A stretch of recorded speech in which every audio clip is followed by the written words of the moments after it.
Hey guys, I have connection, but it's weak, so I don't know how long I'm going to be on here for, but I am so excited to share with you what I'm learning at Summit. We got in last night. We went to dinner, went to the lobby, we met Scotty Hobbs and all the other coaches, so that was a great time to finally meet up and chat with each other. So this morning we went to an event called Ignite, and a lot of the top coaches from the company were there: Miguel Carrasco, Lindsay Matway. There were probably about a dozen different speakers. So I want to share a little bit about what I learned there and let you know that it is such an incredible opportunity, such an awesome experience, and we would absolutely love to have you with us next year. So definitely put it on your dream board, put it on your calendar, because this is a life-changing event that will make you a better person and help you realize the mission of this company, how incredible the people are in this company. I mean, you cannot work with better people. This is just such a blessing and a gift that has been given to us to be able to help other people improve their lives, be healthier and happier. So I want to share a few things that I learned. First off, Miguel Carrasco, he's the top coach in Canada. He talked about how there is no such thing as failing. There is only winning and learning. The next thing I learned was from Fitzpatrick. He talked about how there's three basic things that he believes in: sacrifice, belief, and grit. He kind of talked about how his grandmother had to run to a bomb shelter with her kids a long time ago. And so, he made the point of saying, what is really difficult, what is really hard in life, is sending 3 invites really that difficult? He put it into perspective. So I think that's very important for us to put it in perspective and realize that this is not a difficult job. It is not hard to send invites. There's many things in life that are so much harder to do. He also talked about how challenges fuel him. They don't stop him. There's a lot of people who get to a point where they feel so challenged and overwhelmed that they let it be their stop. They just say, I can't take this anymore. They throw their hands up and they're done. Well, he uses those challenges to fuel him, to power him, to get even better and to work harder and push more. And I love that, because I feel the same way. Like when I have challenges in my life or setbacks, I don't give up. I don't quit. I keep pushing through, and I know that it's going to make me stronger. I'm going to do whatever it takes to keep going. So I love that he talked about putting that into perspective and realizing that this job that we have as coaches, to spread this blessing and to invite others into such an incredible community, to have this gift of health and well-being and community support, encouragement. Like, this is such a huge blessing. This is not hard. Sending 3 invites a day is not hard. He shared the quote that I posted on Facebook today: you must be unshakable in the belief that you're worthy of a big life. So you have to believe in yourself. You have to believe that it's possible and that you can do this. You have to get out of your own way. The next person was Christina Delgado. She talked about how she'd had an incredible life. Her entire life was so blessed. She was a cheerleader. She went to law school, all until her son was diagnosed with autism. She said her world just kind of came crashing around her. It changed everything in her life. And so she talked about how we need to share our story. We need to be more authentic. We need to be real with people and not just share the highlight reel, but our struggles as well. So that is what makes you you. Number 1 is you relate to people. So she said something that's really great to put in your post is, I understand because I've been there. I understand what you're going through because I've been there before. And this was my experience, and this is how I overcame it. So that is a perfect way to post on social media, is talking about your struggle and how you overcame it, and use that wording that you understand them and that you have been there before, because that helps people to understand that we are just like them. She says, use life experiences, what you learned.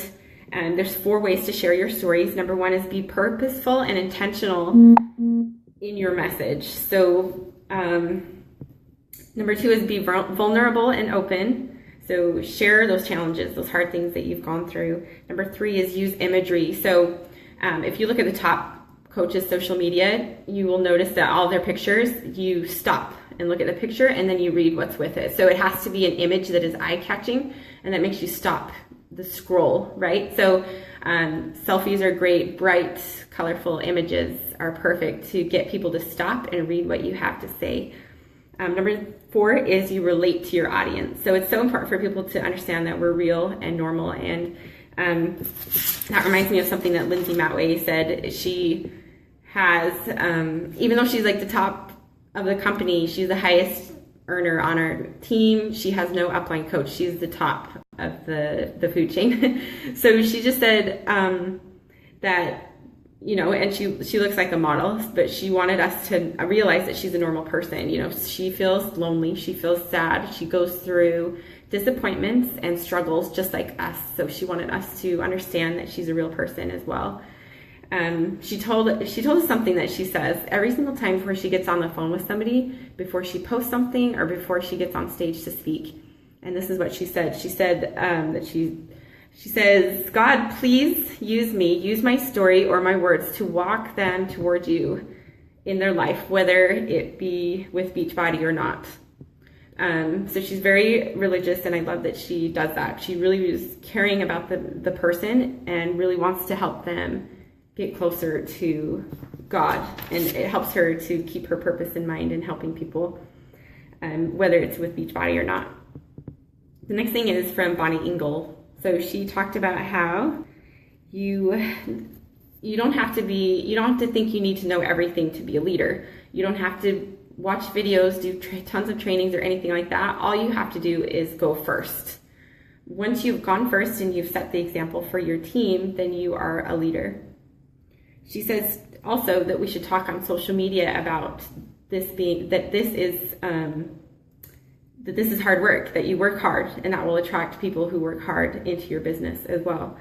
So the co-creator of Shakeology named Darren O'Lean spoke, and it was awesome. He was very blunt and to the point, and basically talked about how it's ridiculous that we have to convince people to take care of themselves. And it was hilarious, like the way that he put it. He says that when people give us objections, basically it's like you're costing your own life by not taking care of yourself. So he had a very powerful speech. All of this is going to be live if you watch well, I don't know if they have Ignite. I think they're selling it, but I'd love to get a copy so you guys can watch it. And then Scotty talked about how, you know, when he spoke on the phone with Lindsay when he first started as a coach, he asked her, like, how much money am I going to make? Because his main goal was to bring Gabby home. She was earning about $12,000 a year, working at a hotel each night, and he was working 12-hour shifts during the day. And so he asked her, like, how much can I make with this coaching? And she said, I can't promise you the amount of income, but I can promise you that your income will be a direct reflection of the number of lives that you change. So that's something that's very important to consider and to keep in mind, that as you're changing lives, as you're helping people transform and be better, healthier versions of themselves, then the income will follow. He talked about how he was overwhelmed by all of the bills coming in for his daughter's birth, and that was the point where he decided that his fear of not knowing how to take care of his family financially was greater than his fear of signing up as a Beachbody coach. And that is the day that he decided to finally sign up. And so there was a point where in his business, where he got tired of people like not doing the work. He realized that it was not a lack of discipline, but it was actually a lack of purpose. And that's why it's so important in this business to have a purpose and know exactly why you're doing this, and keep that in the forefront of your mind at all times. And let's see, so Kim Fitzpatrick was awesome. I really loved listening to her. She's a little older than some of the other coaches, and she's newer. She's from Canada. And she talked about how she'd been a really negative person, and Beachbody has really been able to take her out of that and helped her become so much more positive through personal development. And at first she was not on board. So her husband told her, like, this is it, I want to go for this. And so that's the point where she finally listened to him and realized that I'm in this too. I'm going to be, I'm going to go all in. But it wasn't until he explained to her the importance of it and how much it meant to him. So that's so important for us to do with our spouses or our friends who may not believe in this as much as we do, to let them know how much it really means to us, to educate them about the potential for this. And just we can impact lives through this company and this business. So she talked about how the best coaches that you will find are going to be consistent, but they're going to be hungry. They're going to be hungry for success. They're going to do what you tell them to do. They're going to be doing the trainings. They're going to be doing everything they can to succeed and to really help other people. She talked about how it's hard because she's obsessed with this business. It's hard for her to like put her phone down, which I can totally relate to because I like absolutely love this and I'm so passionate about this business. So she talked about how she has to make pockets of time, right? Because there's some women who I have had on our team in the past who have told me like, I can't do coaching because it's taking all this time away from my kids. When in reality, I let them know they have to work on their time management. So a great book for that is Eat That Frog. And Kim talked about how she does pockets. She works in pockets. You know, when you have a free moment, you can do a little bit of work and then it's time for kids and then, you know, kind of back and forth. And that's what I do. So I put my phone away at certain times or take them out of the house, plan certain things and then work when they're asleep. So that's how I work it. And that's the beauty of it really, because we can work from home. I mean, how freaking awesome is that? She also talked about, she said that Jamie told her not only why he's doing it, but how it makes him feel. And I think that's important as well to let our spouses and our loved ones know like how this makes us feel. Because I don't know about you guys, but this business lifts me up, and being able to reach out to people is just like so unreal, and to help them with their preventative health like before they get sick is just so rewarding to me. So it's important to share how you feel with others who may not support you, or you know, as you add coaches into your business, help them to understand that, to really educate their spouses or family that may not support them. So anyways, that's all I have for now, but we're going to opening ceremonies in about an hour, so I'm super excited for that. And so you'll see a live video. I went to the Siggy workout. You probably saw a live video on that.